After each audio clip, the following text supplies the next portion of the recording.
I've made videos of this particular arm lock, or at least one that looks like it's going to be this arm lock, in a few other clips I've made from vintage pro wrestling matches. But the arm lock that this usually ends up um, being, in most of the times I've isolated it in other videos, is a shoulder lock. Um, and I've mentioned those other videos. It's one that, from a standing position, we've seen John Jones do a few times. He's never gotten a tap from it, but I think his objective was just to kind of wrench his opponent's shoulder a little bit and kind of, you know, introduce a little bit of wear and tear to his opponent's limbs. All of a sudden, it's a little harder to punch with all your oomph if your shoulder is just a little bit more cranked than it was when you started the match, right?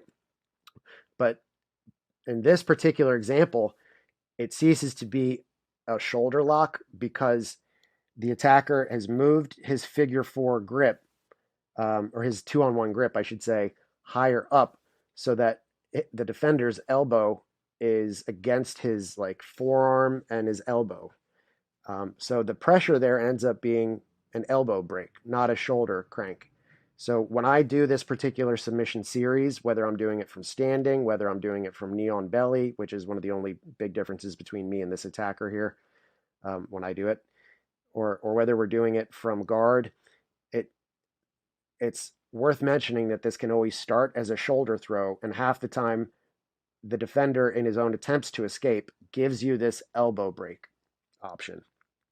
Now, of course, there's a danger element to this particular submission series. Any of these submissions that are like a Waki Gatame in Judo, where there's a continuum of shoulder tweak sliding its way down to elbow hyperextension. And if you're clever enough, you can even migrate it up to become a wrist lock, but that's a whole different story.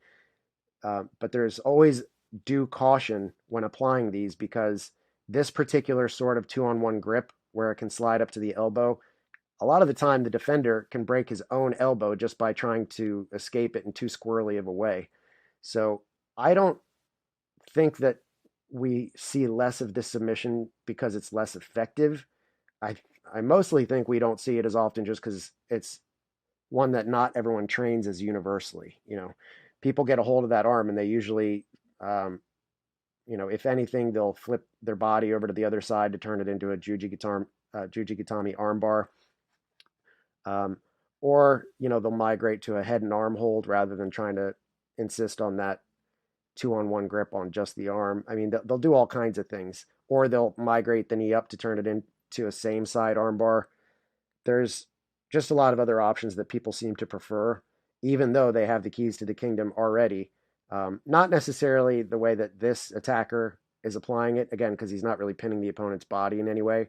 For me, I would introduce a knee on belly in addition to the grip I have on the arm. But this little moment in Al Massey versus Larry Hamilton is a perfectly legitimate submission, in my opinion. So, again, I would rather, if it were me, I'd be putting the knee on belly or having some sort of positional pin in addition to whatever pressure I was putting down on his shoulder, just because the defender has so much hip mobility there. But aside from that, it's perfectly legitimate.